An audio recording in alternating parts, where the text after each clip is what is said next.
Welcome back to Christina's Garage, Gearhead in Training. Today, honestly, I want to apologize. Let's start off with that. I put out a long form video once a week, every Thursday is the goal, or at least by Saturday. I did not put one out this week. The original plan was to be done with these brakes and moving on to, I honestly wanted to be installing the Vintage Air before now. And it has been really frustrating because how slow I am going. I'm all excited about these things. And the install itself wouldn't take very long. Try not to cut off my own head here. The installation itself doesn't take very long. Like now that I know how to put it on and take it off, the problem is that I need them to be aligned properly. Like this, luckily I was able to get it to where it doesn't make any noise. Like it's not rubbing. But it's not even. That's the problem with this side. The other side, it was rubbing the whole time. But I don't know if you just noticed. I'll show you again. So there's multiple shims on here. And I followed the instructions to the best of my ability. And this is, as I said, multiple shims. This is the 240, 89, 69. And when I put it down here, there's a little bit of a gap. I don't know if you can see that. Let's see how close I can get you. It's kind of hard with, I don't know if you can see that. And then when I try to put it on this side, it doesn't fit. So, okay. It doesn't fit up here either, but it also doesn't fit up here. So there's a gap down on this side. So it means that it's not exactly right on how it should be. I'm going to, because they put it in extra shim in one place because we thought that maybe meaning me and Jeff, Jeff has been assisting me every once in a while. He hasn't been here the whole time. So I'm taking accountability for all the things I'm doing. And he has not installed Wilwood before. And I have not installed Wilwood before. So he has a lot of experience in general. I am just trying to figure out how in the world am I going to do this. So I'm going to take this back off, and I'm going to take this jacket off, though I'm sweating. Ugh. Except for I don't have sleeves, so I might get cold as soon as I take the jacket off. And again, I don't know how to get the comments to stay up, because this is top chats. Messages are available. Hide. I don't want to hide all the chat, so yeah. So I think it only pops up for a few seconds. I don't know how else to change it. I don't know how to keep the chat up for longer. So I do like interacting with you. So I know that you're here and I would like to, chit chat with you as well. I wonder if I turn the camera or not turn it. Let's see. I don't even know if there's enough room back in here for you to actually see anything. I guess so. You can kind of see what I'm doing. Kind of, sort of. And then I can actually see the screen. So if you say something, I'm not looking away. So I'm going to take these off. It is kind of cool, though, after putting these brakes on and off. I don't even know how many times I've done it. It's taken me literally weeks. I was working on this, full disclosure. I did the first original fitment with the wheel before Christmas, and around Christmas I let my anxiety take its own, like I gave my anxiety all freedom, and I didn't come in the garage for weeks. So before Christmas until after New Year's, I didn't come into the garage. And one of my, not New Year's resolutions, I don't do New Year's resolutions, but in terms of when I talk to my lifestyle and clinical nutritionist, lifestyle, she's my coach.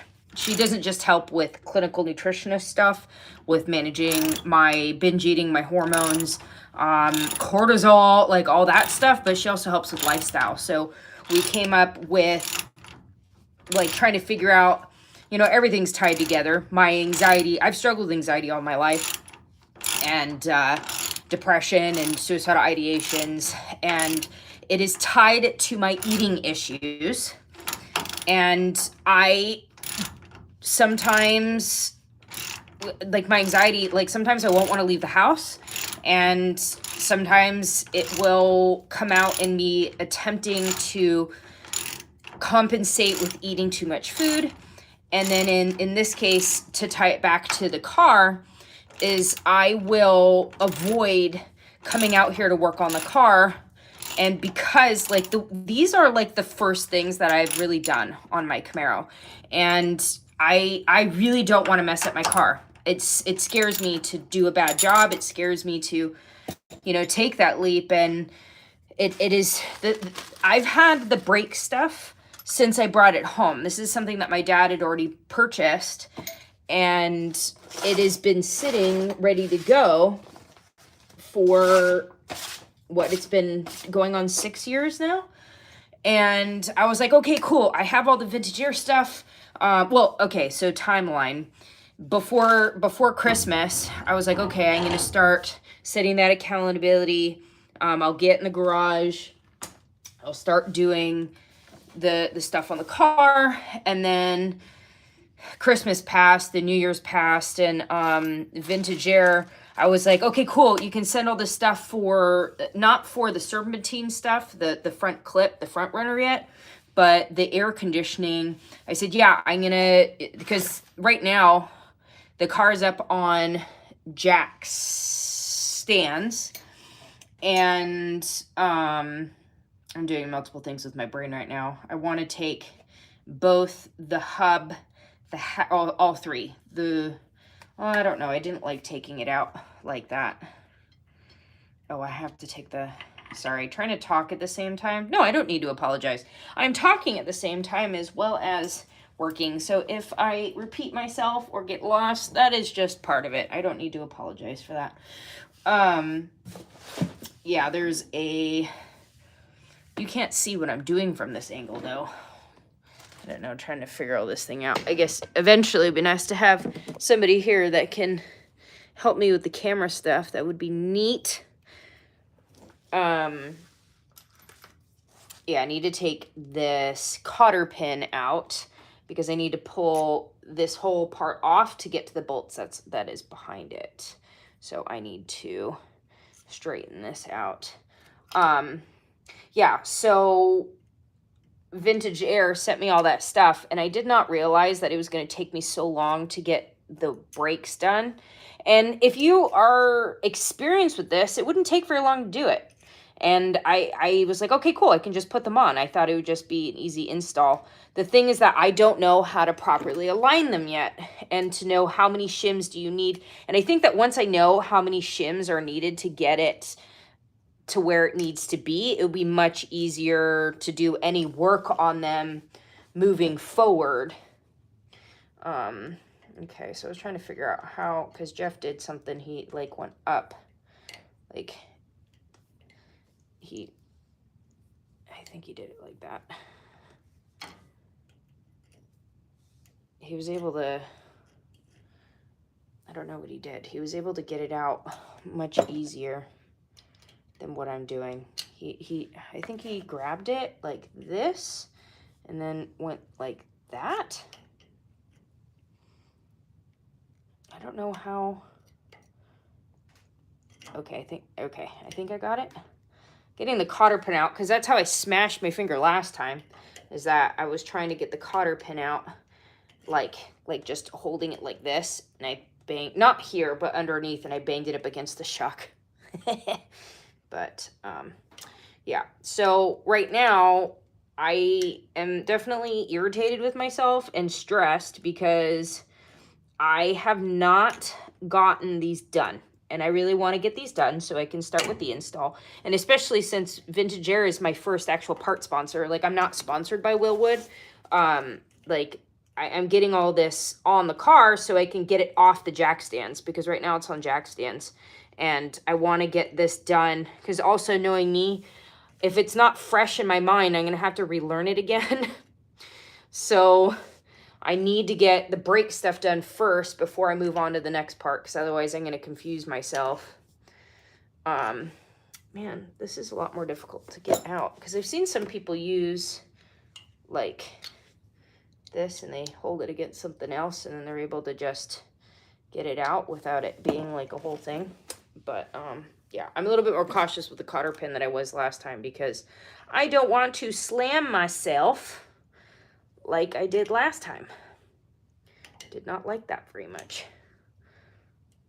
I don't know, like, he was able to, he said it straightens itself. I'm like, it doesn't want to do that for me, no, does it? But yeah, so I want to get this all aligned. And then the rear end, I was attempting to take the differential cover off, and then we realized the company that had sent the rear end to be done, they siliconed the entire thing shut, like really siliconed it. So I ordered on Summit, oh, there we go, now it's moving. I ordered some parts through Summit to help me remove, ooh, I'm scratching that, to remove the differential cover without bending it, because Jeff said that I can definitely bend it, and that's not what I want to do, right? I want the differential. I think it's the original one. It's my best guess, because I did not see what the car looked like beforehand. It was just the rear end that was sitting underneath the Camaro when I showed up to pick it up and take it home after my dad died. So, okay, so I'm taking this castle nut off, and then I'm going to put this down here. Because what I did the other day is I actually was able to take, yesterday, I was able to take this whole piece off in one. That way I don't have to take off this multiple times. It's just more steps. So let's see if I can. I'm going to move it over here, I think. I do like this little, what do you call it, this creeper that I'm on, because you can just roll around on it. It's quite nice. So, oh, I don't know if it, I don't think it'll let me turn. I should have turned it before I loosened it. That's okay. Without pinching my finger, because I have a tendency to do that. Instead, I'm going to take the castle nut and put it on the side, but I'm going to put this on the top so that not the whole thing just pops out. But it will come off because I took the cotter pin and the castle nut off. But if I put this back on and pull it off that way, the whole thing should come off as one. There we go. Because usually that's two parts. So I'm trying to give myself less steps that I'm like taking it off, putting it on, taking it off, putting it on. Okay, so first thing, let's do this one, because this has a little black little spacer between this bigger bolt here, and we originally thought to put another little, that's not what I want. I want the, what do you call it, translator, the one that makes it smaller.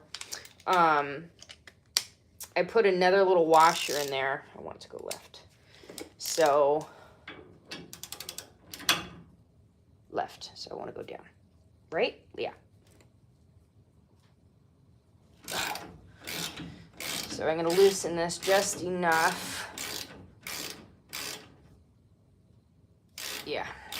Because I also want to take out, how many washers I have? 3 washers here down at the bottom. I'm going to pull 2 of those washers to see how that goes, because right now it's tilted this way a little. So I think it's because this bottom one has a little bit too much extra. So I'm going to take one of those off as well. And then when I'm done, I'm going to be putting Loctite and everything on it. But I want to wait until I'm at a point where I'm, really confident with it. So, yeah, back to the rear end. So I really want to be able to get that done. I'm leaving to go to LA at the end of the week. I wonder, just use this, because I don't want the whole thing to come out. Okay. just taking this little washer out. This wasn't one that was in the instructions. We were trying to get, we're trying to figure out what the fit meant. So we're like, well, you know what, let's try putting a washer there. But now that I'm still having issues, I said I'm going to go exactly back to what the instructions were saying to do. So that is why I am going to just go back to the one like the instruction said, and then going down to, I'm going to do pretty much one washer on each, or shim, whatever you want to call it, and see, because I got pretty close on the other side. At least on the other side it was even. The problem that I'm running into is that, so, well, I guess when I go over these different steps, I can show you as I'm actively, I want to release this one. So let's see if you can see it from here. I don't have much space. Let's see. Trying to get you a different angle so you can see all the bolts here. All right. So this is the spindle, and the spindle attaches to the upper and lower control arms, which attaches to the frame, and you have the shock in the front. And I'm sharing this because this is a review for me, and I don't know if any of you are also new like me. So you got the upper and lower control arm, and then the spindle attaches up here and then down in the center, which you can't see from the front here, but in the very back behind this, it attaches the control arm there. And then the power steering, you can see it kind of popping out of the bottom here. The power steering comes here, and then there's a metal piece that goes up and over and attaches here and here. So you have the power steering, and then, you know, that turns the car. So power steering and steering, right, attached to these two bolts. This one doesn't have any washers on it. Hi, welcome from San Antonio. Thank you for joining me. So this one doesn't have any washers on it. This wasn't really included in the instructions for the Wilwood. This side was. Now, it has multiple washers on this side. So you have this bolt, you have one washer here, and then between, they call this the, oh shoot, what they call it? The caliper mounting bracket, and this one is called the radial caliper mounting bracket. So between, and it's pretty much the same name, but this one's a radial and this doesn't have radial on it. So the caliper mounting bracket has washers between the caliper mounting bracket and the spindle.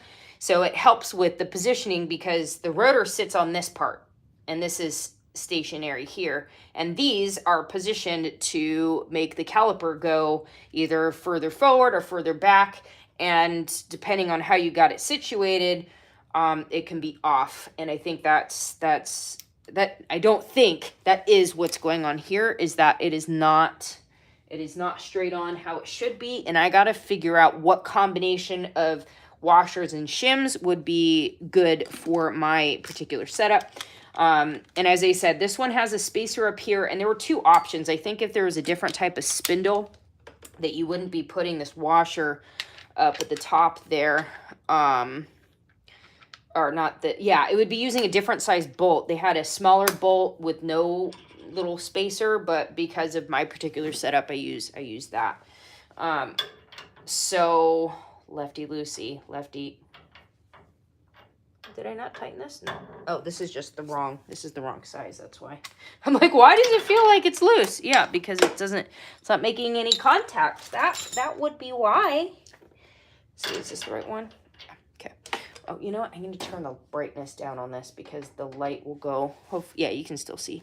I just need a little bit of light. What am I doing? Wrong. No, that's the torque wrench.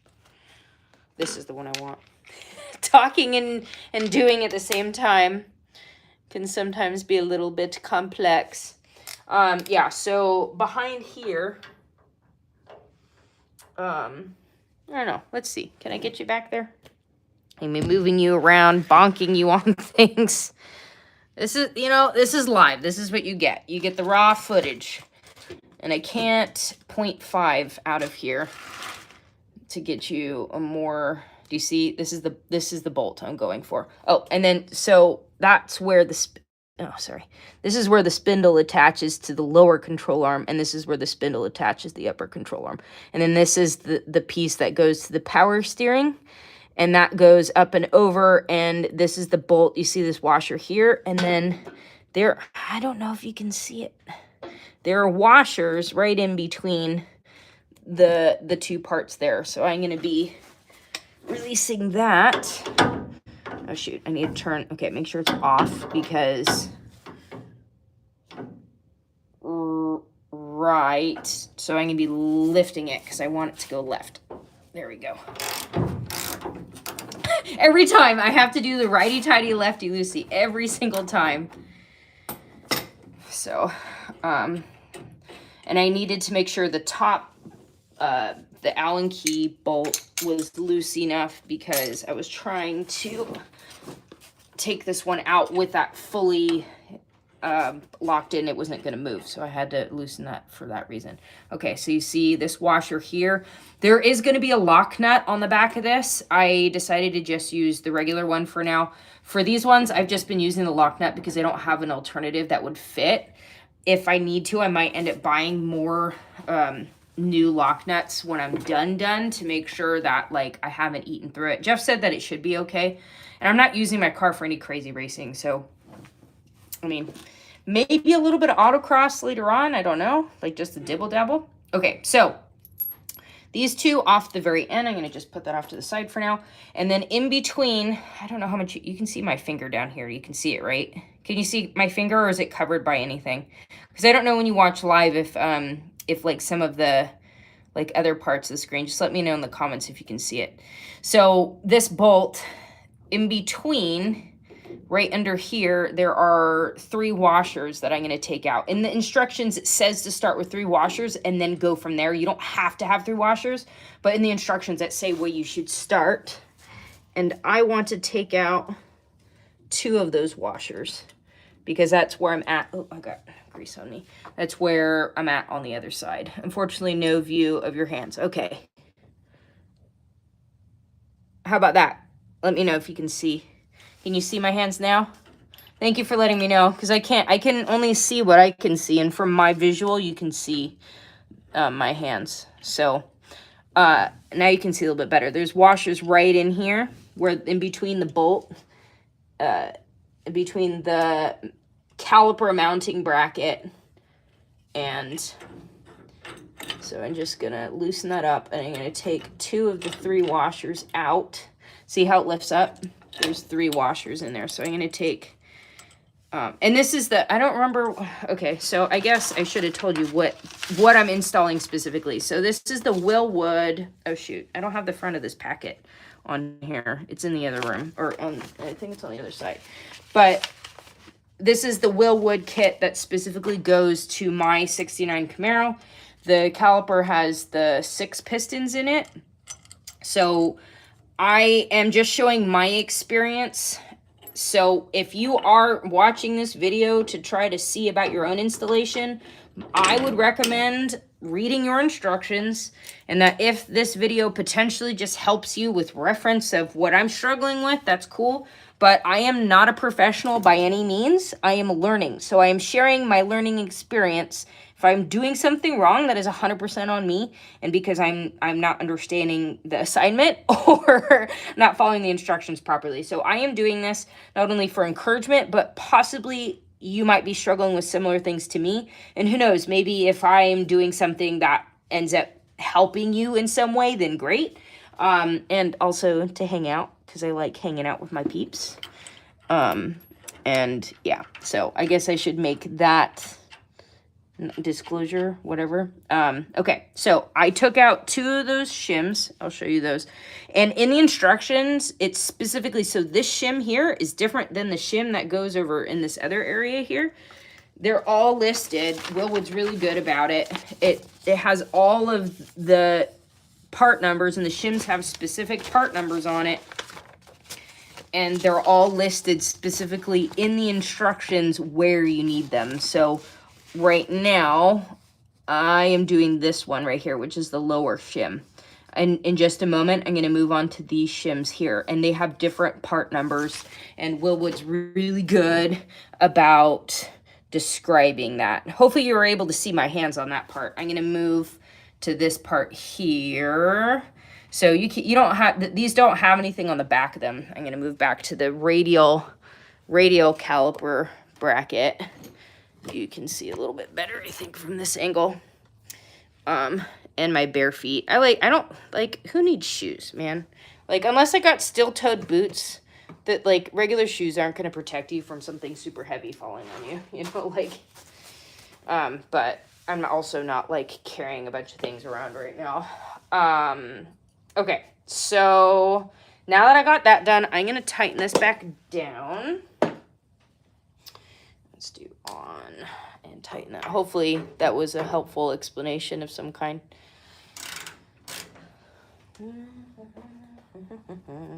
You know what bums me out is that with YouTube, I can't put music on. I just need to sit here in my own voice. So that's why entertain me, communicate with me, so I'm not talking to myself the whole time, because YouTube's weird about music, so I can't listen to any music, otherwise it will ding me, which is super lame. I mean, I get it. It's perfect for people who write their own music and stuff. That way you wouldn't get dinged on anything. So I'm just complaining. What is that?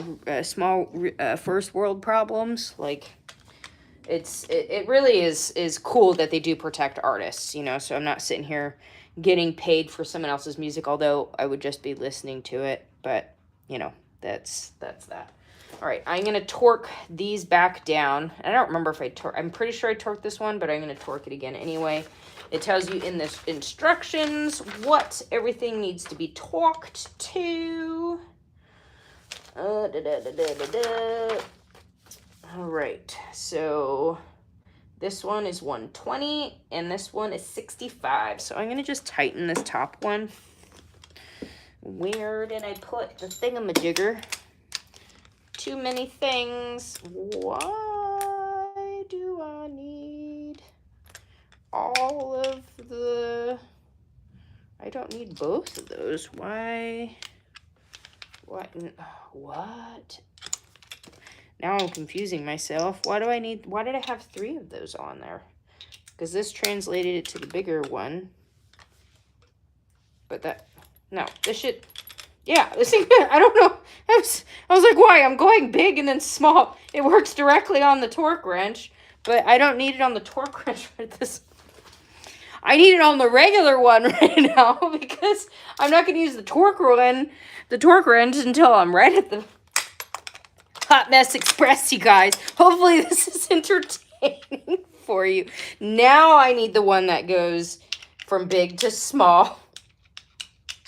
Yeah. Here, I feel like I'm cutting off my face. Or maybe, so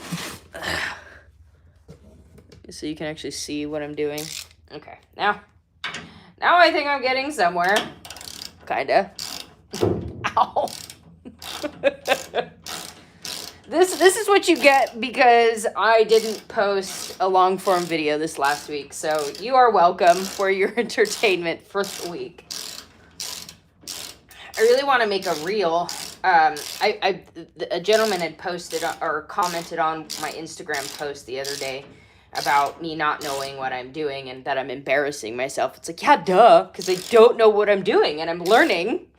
So that's the whole point of me sharing.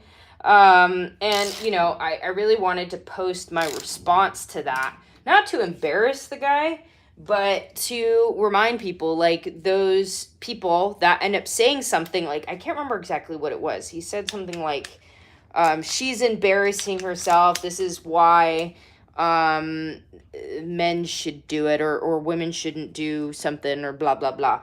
And, like, I respond, like, how we respond is super important because I believe that that opinion is his opinion, and I'm not there to change his opinion. Just to be able to help him understand where I'm coming from. Because he posted on my stuff, right? It's not like I'm going to something he's doing and, you know, getting all up in his business. So for me, it's like, okay, well, I thanked him for, pinching. I thanked him for engaging with my post. And then I was like, you know, the reason why I'm sharing is to remind people that we all start somewhere. And that, you know, I hope...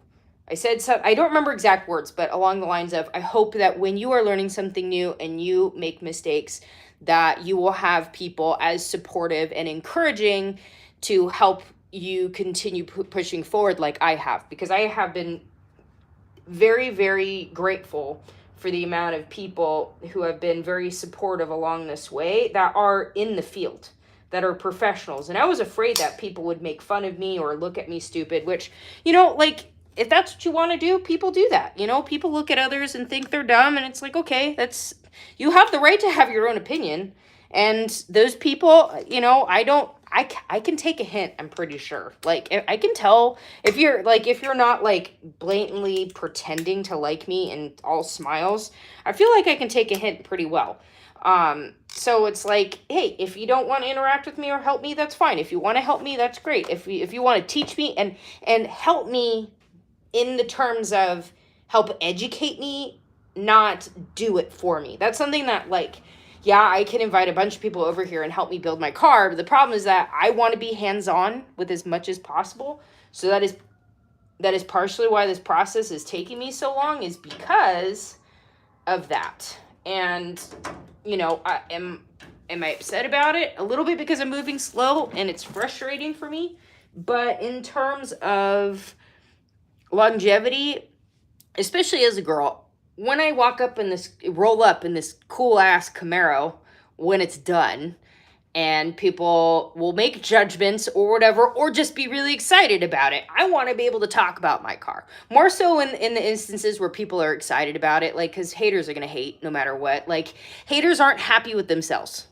That's why they hate, you know? Like, people who are legitimately happy with themselves, like winners, don't put down the people who aren't doing as well as them. Like, true winners are confident in themselves. They actually want to help people that want to help themselves, and they get excited when they see other people winning. Okay, let's not fall on ourselves on live. Okay, so Jeff says to stand up to use my weight. So also I don't hurt my back too by trying to do it. So I'm learning how to yeah, exactly. We all got to start somewhere. Always. Like, we don't come out the womb knowing everything. Like, you might learn as a child and get a lot of experience from a young age, but that doesn't mean that you know everything right out the gate. So, and, you know, this whole women versus men thing, you know, my first profession, like real profession, was working as a first responder. And I saw plenty of women that, like, I was embarrassed because, like, they couldn't do the job. But you know what? There were a lot of women that kicked ass. I am inspired by women that do the dang thing and don't sit there and complain, or don't go, oh, I'm a woman, give me all the attention, give me the job. So, like, for me, if someone's like, well, you're uneducated and, you know, you're a woman, it's like, well, it has nothing to do with me being a woman. It's the fact that I don't know. I don't have the education. In terms of strength, like, in general, men are stronger. And a lot of the times, men are more interested in cars, in percentage-wise. Like, there are more men in the industry than women. So, like, I don't take offense to that. I just try to educate from firsthand experience that if someone's like, well, you're embarrassing yourself, you look dumb, or, like, I've gotten plenty of those comments. And for me, the way that I respond is really important. Like, don't take it personally and become a Karen and be all like, oh, well, you know, you hate women. It's like, no, like, I can understand it because you don't see very many in the field, and you have probably seen women who give it a bad name. But the thing is that I've seen plenty of women that kick ass, and those are the ones that get me excited about stuff. And, you know, there's so many men that I've met within this field so far that are like, dude, like, they are, you change minds through action, right? Like, you don't change minds just by talking to people. It's by leading by example and embodying that change you want to share with others. So if you as a woman want to show other people, because women are all, like, usually worse on other women than men are on women. Like, women are, like, I haven't had a good relationship with women for a very long time. It's been, like, only recently that I've been actually having healthier relationships with women.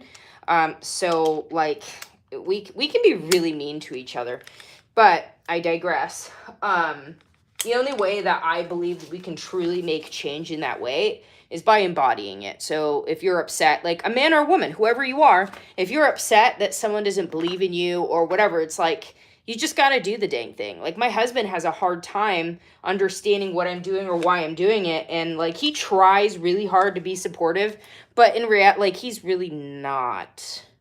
Like, he tries, but he doesn't get it at all. And we've gotten in so many arguments. And the only reason why I am where I am right now is because I gave so much pushback. I told him, nope, I'm going to do it anyway. Even though he's telling me all the reasons why I shouldn't be doing any of the things that I'm doing. I'm like, nope, I'm doing it. I love you. But, you know, to take it or leave it. This is what I'm doing. And the thing is that wasn't on him, because I didn't have anything for him to see, right? He didn't see the results yet. So it's on me to make those results. And now that I've been progressing and doing better on the YouTube and stuff like that, like he's not become a full believer, but like he has more information now to be more trusting, if that makes sense. Anyway, I didn't just touch. So this was 120 that I just did with the bigger torque wrench. Foot pounds. And I have one for inch pounds too for, where did I put? Yeah, because well, inch pounds is for the other thing I didn't need to take off because I gave myself one less thing to do. All right, so I'm going to do 65 foot pounds, which I need to do from the back because the bolt is on the back. Stand again. I don't have much space. Mine is a 2-car garage. You know, it's like, no, it's a, I don't know. I mean, I guess because cars were much smaller. This is such a weird angle. Try not to, because my back, I have to be careful. There we go. And then let's see if I can get, whoop, whoop, whoop. Let's see if I can get this other side here. Because I'm pretty sure, let's see if I can, there we go. Yeah, that side was torqued. Okie dokie. But yeah. This is what happens when I talk to myself for long times. I can find things to talk about. Alrighty, so I got that. Oh, my back. Okay. Got that. Now I'm going to be taking care. There are washers between, or shims. Because some of these are called washers, some of these are called shims. Do you know the difference between washers and shims? To me, they look like the same thing. Well, unless washer goes between the bolt and something, and then shims go just in between here, because the shims are in between something, whereas this one is between the bolt and the thing. Let me know if you know the difference, like in definition, because to me they look physically like, I mean, all these are shims, but like a washer and a shim essentially looks the same, whereas shim's just thinner. Anyway, I'm going to take this sucker off. Now that's the smaller one. I need the bigger one. And then right now this one has 3. Because you're, so in the directions that Will Wood gave, down here in between, you start with 3 shims, and each one of these between the caliper bracket and the radial caliper bracket, you start with 4 shims. And it had already taken out 1, so I have 3 shims on each, and I want to get down to 1 shim, because that's what I have on the other side. I want to see if that might be the key. The problem that I was running into is that I had, like,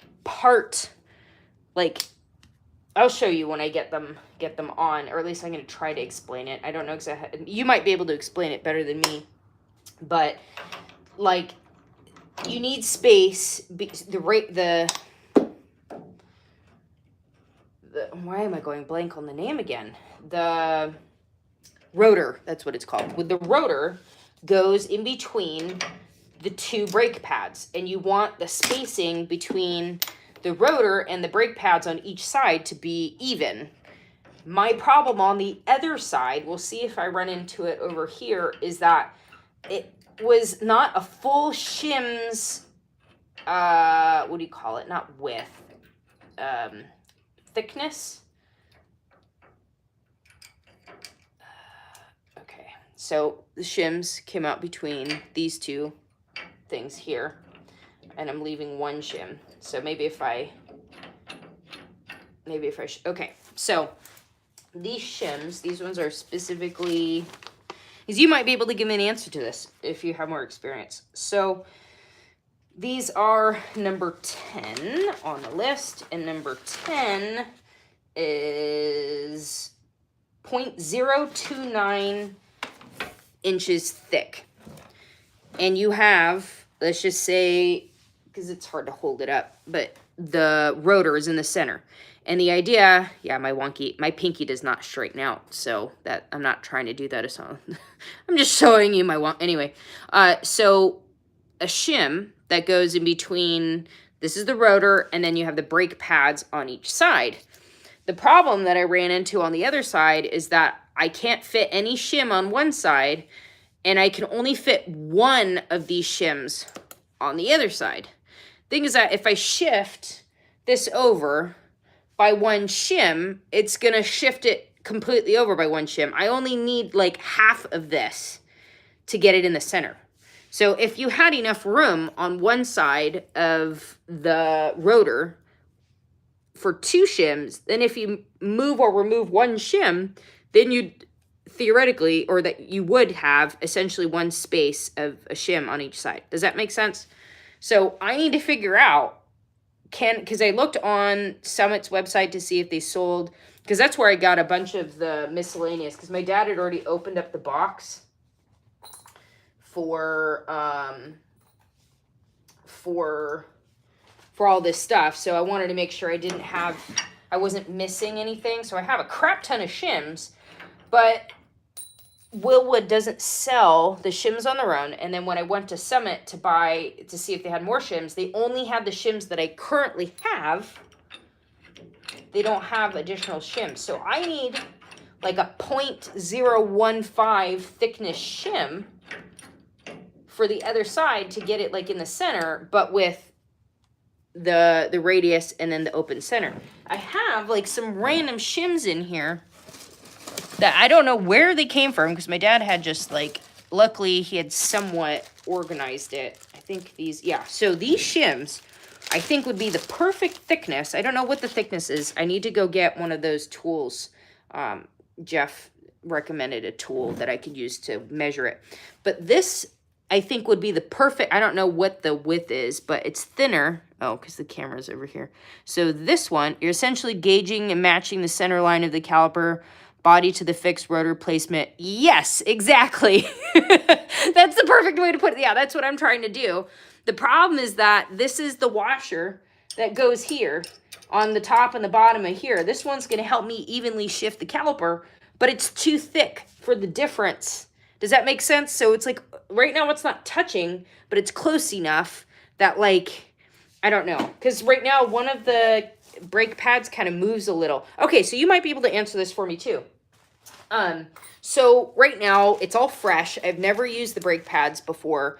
When I actually get it to work, do the pistons inside the brake like suction to the brake pads so they don't, because on the one side the brake pad kind of like wobbles a little, like, because when I look inside of the caliper, oh, I don't want to take, so like they move a little.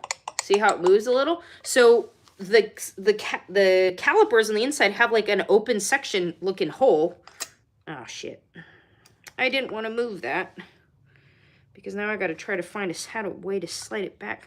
I don't want to take the whole thing. Oh, well, okay. Well, we're going to do it. It's happening. Because once this kind of slides out of the way, I have a hard time getting it to like pop back without, I can't, like, it slides in, but as soon as it slides out, I have a really hard time because it's got like a lip. Ooh, what was that? Oh, that was the other washer. I'm trying to pull that out so we don't lose that. Do you get what I be saying? What I'm laying down? My youngest sister, she's like 14, and she was using some new terms, and I said, I was like, oh, you're hot shit. She's like, "What? I don't hear anybody saying that." When you think about it from somebody who doesn't understand the lingo, it sounds really silly and stupid calling somebody like a lump of smoking turd. But I'm like, "Oh, you're hot shit." It's kind of like you're too cool for school. And then she's like, "Oh, yes, LOL. That's funny." Yeah. So I'm so she goes something like I've only heard moms say the second one, but I've never heard the first one. I told her like that's how I feel when you're talking about skibbing toilets. I thought it was pretty witty. I thought I was laughing at myself. So I'm gonna need to take these pins out to move this brake pad back over, because it's got these little things here that like lock it in, kind of, sorta. But it's got. I don't want to have to take the whole thing. I mean, it sits it in nicely, but it hits. So it's got a little, no, I'm knocking things. I'm hearing things click that shouldn't be clicking. I hit something. Okay. Well, these little suckers, I got to take that out now because I grabbed things and then. Now, the problem is that I have a tendency to let this thing go and it flies everywhere. Do you see how tiny that thing is? So I need to be very mindful of where that goes. I do not want that disappearing because I do not have extras. Okay. That way, the pin. And when I was watching the video, so if you watch the Wilwood site, Mike is really great with getting like all the break time tech tips and all that stuff. But the brake pad I saw him using didn't have this thing in the middle here. So he was able to drop in the brake pads from the top. Fortunately and unfortunately, because from what I'm told, this is a really high quality brake that I have. It's got the 6 pistons. It doesn't allow you to drop the brake pad in from the top. So I got to flip it upside down. And so I can actually show you. So this is what the pistons look like on the inside. So my question for experienced individuals, because obviously like this isn't attached, it's just kind of like hanging out there, and it has a little bit of play, a little bit of wiggle when I have it in. When I actually start using it, because these pistons actually come out, and I didn't know that. They come out of the hole like they just pop out like octopus suction cups. So my question is that once I start using them, will it like suction to the brake, and will it give it less play when I have them on? Because I'm thinking in terms of, when I have them, when I'm getting them properly positioned, do I have to worry about the play? Like, is it going to start rubbing when they move around kind of thing? Or are they going to essentially, because there's like some space on the back of these too, like do they actually suction up to those pistons? I don't know if you know the answer to that or not. So I got it actually, because as soon as it moves inward, I can't get it past this little metal piece here. So I'm going to put these little things back in there and then put it back. But I didn't know if you knew the answer to that, because like I'm trying to get them positioned on the other side. And it seems pretty, okay. Floating brake pad is a common design that doesn't necessarily need to retract back. Ah, no, why? No, I want to read it. Why did it, don't disappear on me? No, I don't. Okay, so floating brake is a common design that doesn't necessarily need to retract back with the pistons inside the caliper, but there is a tendency, and it cuts you off. I can't read why. I want to see all of it. Learn more. No, that's so lame. I guess that's one reason why using the laptop when I go live would probably be helpful, but I don't know. It's easier for camera wise. Pistons are like a hydronic pump. Use that logic. Hydronic pump. Okay, so reminder, I'm a newbie.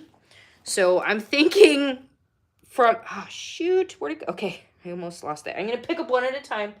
Hydronic. So it's using hydraulics with the fluid that goes into the brake. I didn't know, do they have play?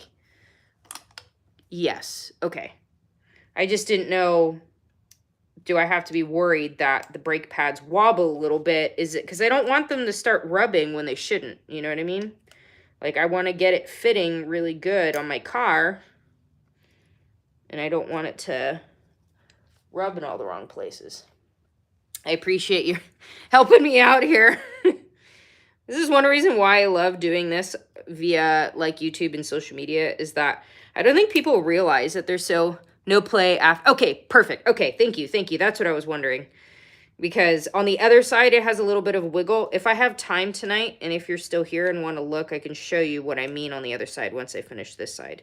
The goal is to actually get it aligned so I can move on to the rear at some point. I want to do it before I leave to go to Southern California.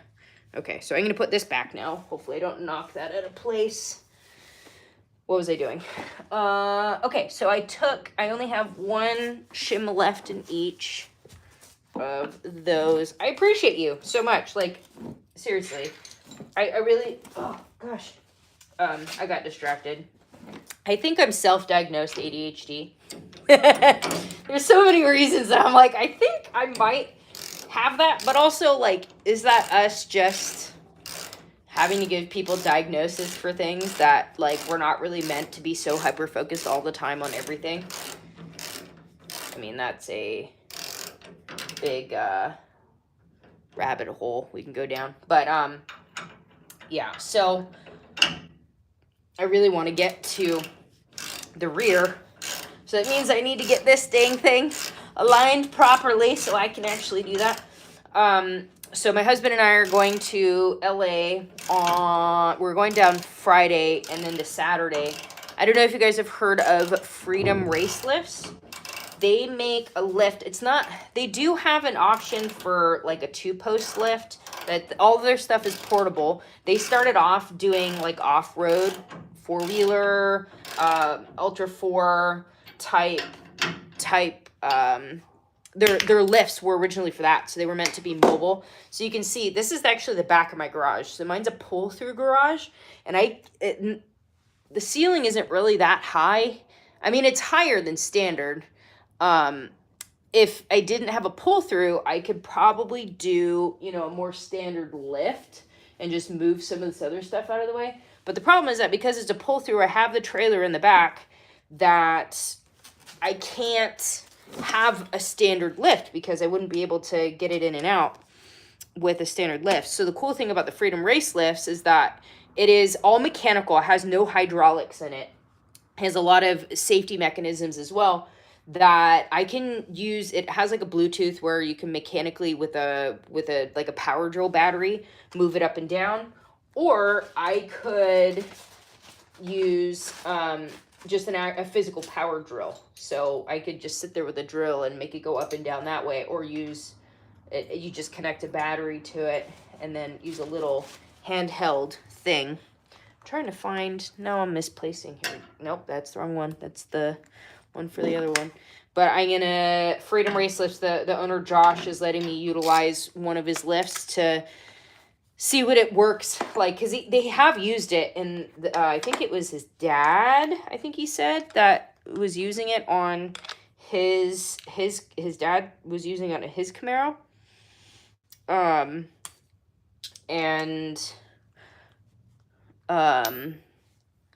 going to be using it on mine, but to give more examples of people using it in regular, everyday Joe Schmo, not out in the dunes type thing, to see if it works. So I think it's supposed to get like 22 inches in height, which is, I don't have a thing near me, but it's going to make it higher for sure. I don't know.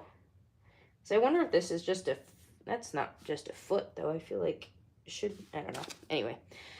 So I'm going to go picking one of those up, so it would make it easier for me to take the car up and down, because with these jack stands, they were a pain in the butt. And especially with my back, it was not comfortable whatsoever. So having that will be really, really helpful for me, so I can move it up and down a lot easier and safer too. And I always leave the jack stands, I leave them on the very bottom one. I don't have them up on any settings because I'm a little too afraid of, the car potentially doing some weird things. So because I've heard, all of us have heard those, even me not being in the field, I've heard the horror stories of hydraulics giving out and people getting like caught under things. And especially being a retired first responder, I've seen plenty of different injuries, and I don't want to be one of those people. So I try to leave these ones in the very bottom. And then with this Freedom Race Lift, they have like, it's all mechanical, so you don't have to worry about that kind of stuff. And I'm going to do videos and stuff on their product too. And like, Josh is really cool. I like him. We're friends. But I'm going to give a very honest opinion from a newbie perspective. And the things that I struggle with isn't a representation of him and his product. It's more of just, you know, does it work well for my uses? Is it easy to use for someone like myself, kind of thing? So I'm going to be really honest with that type of feedback. Okay, so I need to do, this is 77.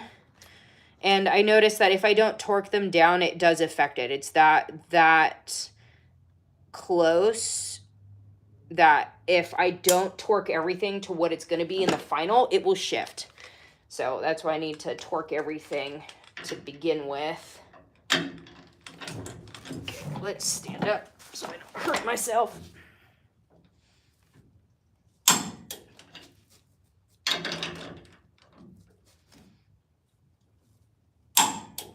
So I'm using all my legs, not my back. Although my back hurts every time I'm down here for several hours, just sitting,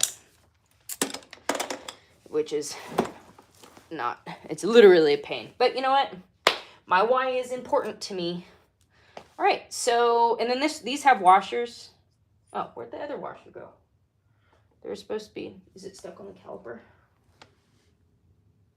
I thought this one had 2 washers on it. No, that does have 2. Where's it? Is that the one that fell off earlier? I thought I heard something. Because these don't have any washers sitting on the bottom. I might just grab another one. Because these are supposed to have 2 washers. Because that could have been why it was sitting funny. I don't think I see another washer. Oh, here it is. Right on the flow. This is why I triple, quadruple check everything. Oop, dirty. All right, I got 2 washers there. Now I'm gonna put the rotor and the hat back on. Do. And I'm gonna take this off so I can actually see where I'm aligning it. And the hard thing is trying to make sure, I guess this is why you do it in parts, that you don't do the whole thing on at once. But it will save me a little bit of time if I do it right. As the whole thing falls out, I tried to catch it so it didn't get all on the floor. And I still managed to.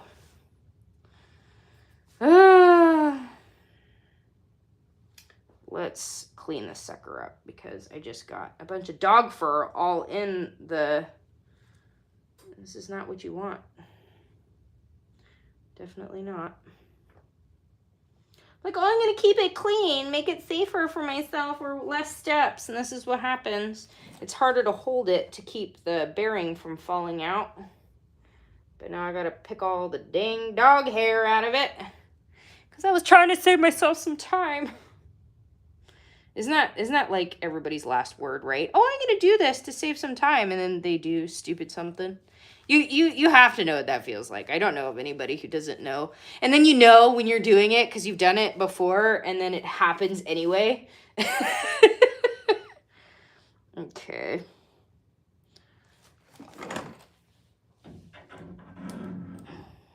This is going to be a bitch. Oh, and these are my... Oh, I feel really bad.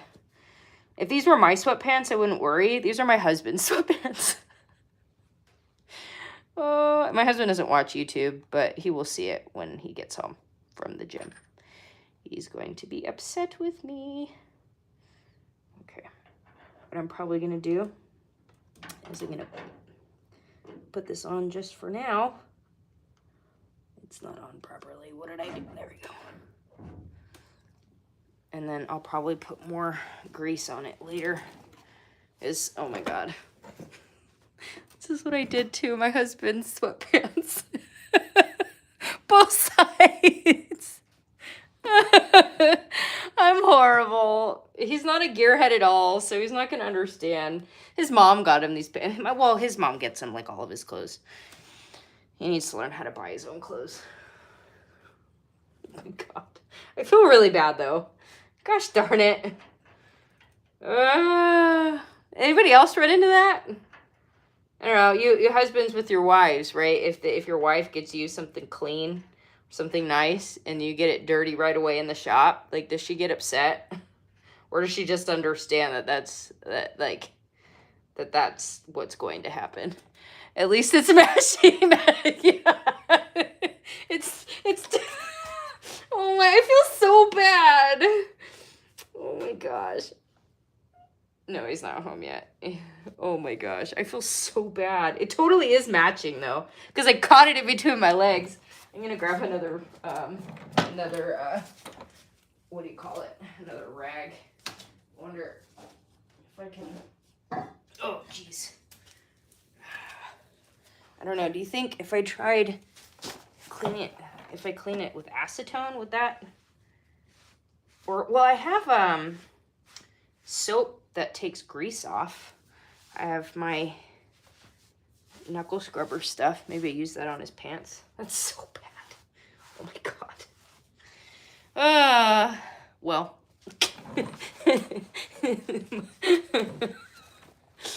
All right. Well, so I'm not going to put the cotter pin back in just yet. And I'm going to, I'm recording this. I'm going to save it for myself. So if I look back, remember, future Christina, there's no cotter pin on here. There's no engine. Like, there's literally nothing in there. Just, it's a home for, I don't know. Anyway, okay. So, got that on. So I was trying to save myself time to not have to put these things on and take the rotor and the hat off of the hub.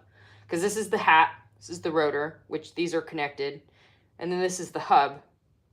I was trying to save myself not needing to attach the rotor to the hub. And then that's how I got myself in that sticky situation. Okay, now I'm gonna let's put this caliper on. I'm just hoping. I don't pray, but let's pray. And not pinching my fingers while I'm at it would be great. Nah, it's rubbing. Okay, why is it rubbing? Let's see. Okay, so I will take you on this side so you can see. So this means I need to adjust. Oh, no, wait. I didn't put these on yet. Because when I put these on, it's going to shift it again. So it'll shift it more that way, though. Like, not... See? Because when I put that down...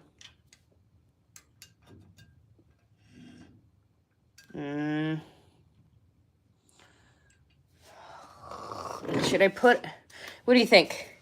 Should I put it... go back and before... Because this takes a long time to put these on. Should I put another washer back in? Because, like, they're so close to each other, right? Like, it's so close. Like, right now, one shim on the top. Nothing on that side.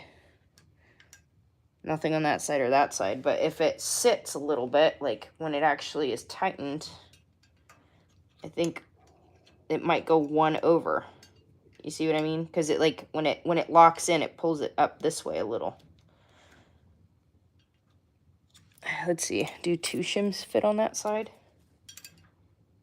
See, not even 2. I feel like I need a half size. I feel like I need a half size to these. Let's tighten these and see.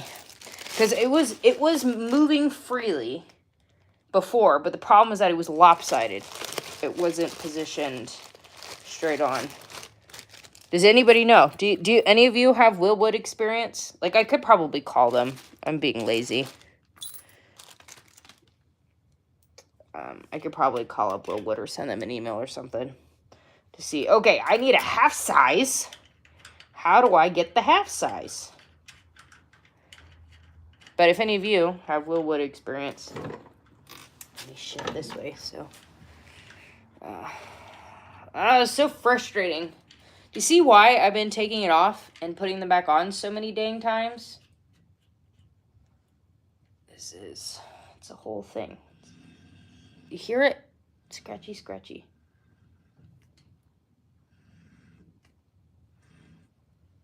Ugh. Okay, let's tighten this up. Well, who's all here? I can't see who's all here. Where are you guys all from? I saw someone was here from Texas. Where's everybody joining me from?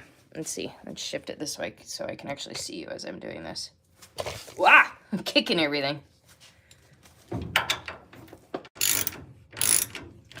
So tell me, where are you from and what project car are you working on right now? Or if you aren't working on any project car, what would you like to work on? Or maybe you don't like working on cars. Maybe you like just being a passenger. What cars do you like? I'm unbiased. I like Camaros, first gen. I like 67s as well. I like my 69s, but I also do like the 67.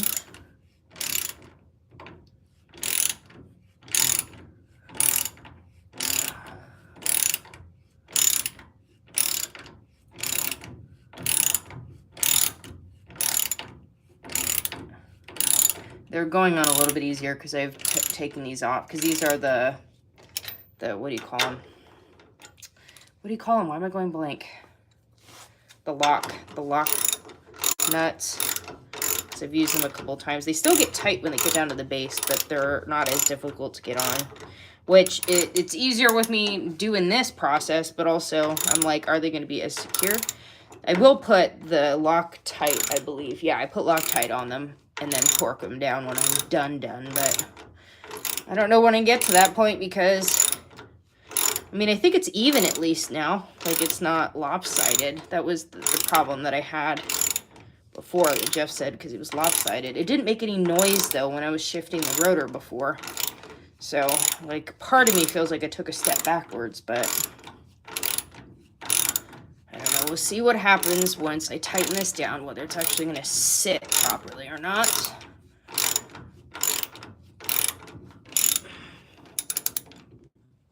Okay, so I don't think...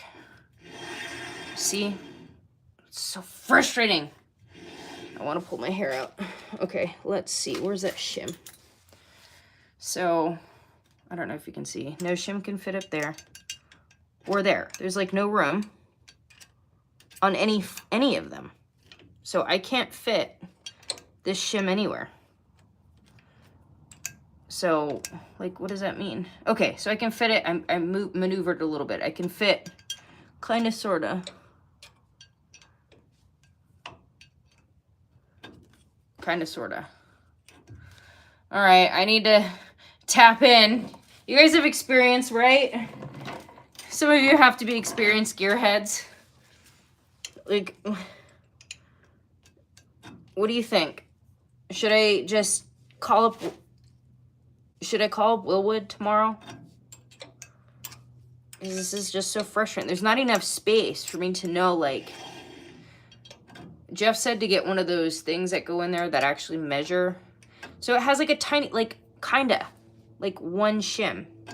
So that was my thought of if I get like a 0.05, but I don't know how to get a washer or shim that is this exact size. I tried to do some searching online, but like, how do I find also a shim that would work for this? Like, the only thing I could think of is calling Wilwood, but those of you with experience, I'm legitimately asking because I have been working on this project for weeks. I'm trying not to get emotional because it's very frustrating being a newbie and really working hard and just continuously not knowing what I'm doing wrong. So the other side had essentially the same thing, because these don't have as much play as the other ones did. Let's see if I turn it a little. See, it still rubs. But I think it rubs on the same... Still rubs on this side. But it has literally... Like, I think I need a half size, right? It essentially... Half size fits. But nothing fits there or there. Because Mike said that if you could fit two, right? If you could fit two in this side, then you just move one over. But it's not a full shim's width. And they don't have any that have the same hole size. The shim that I think would work is this one. But this one, see, I think this one would fit in terms of, I don't know how actually thick it is, but like 2 of these shims fit in the side, which is perfect. But the problem is in, like, it's the hole in the inside isn't big enough. This is what it needs to be, and you see how small this one is?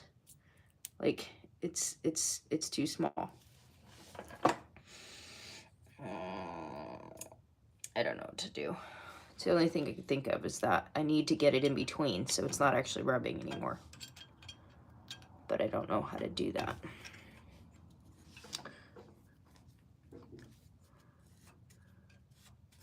Because it looks like the height is good. I feel like I need to...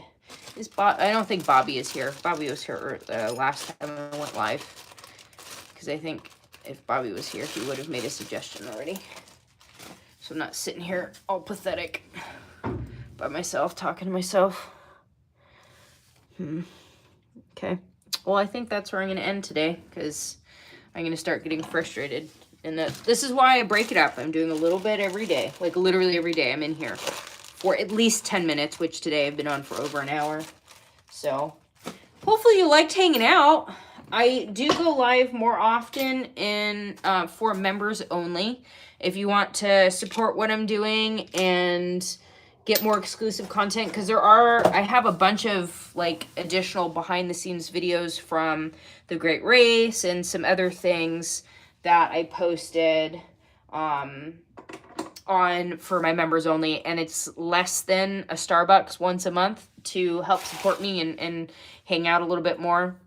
I just thought to go live for everybody, for the public this time, because I did not actually post a long form video this week. And this was I did show how I did the other rest stuff on the spindle, but I felt like this would be a good way for me to make up for that a little bit, hopefully. So the goal, I'm gonna reach out to Willwood, I think, tomorrow, and then talk to Jeff, and then try to see what I can do about figuring this part out.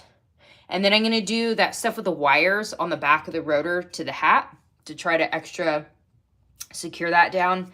And then I want to do the rear end, because in order to put the parking brake on it, I have to pull the axle out. In order to pull the axle out, I need to take the differential cover off of the differential. But the differential cover is siliconed to the differential, like heavily siliconed. The people that I had sent it to did not put a gasket in it. From what I could tell, they used the silicone as the gasket, which is a little bit frustrating for me, because now I have to like clean it too. I can't just like pop a gasket, you know. To me, that is definitely frustrating. They made it more difficult for me to work on it. So I need to do that in order to release, I believe, the C-clips, and then release the axles to put the braking brake on. So that's the plan. And then I'm going to go pick up that lift. So there are a lot of things going on.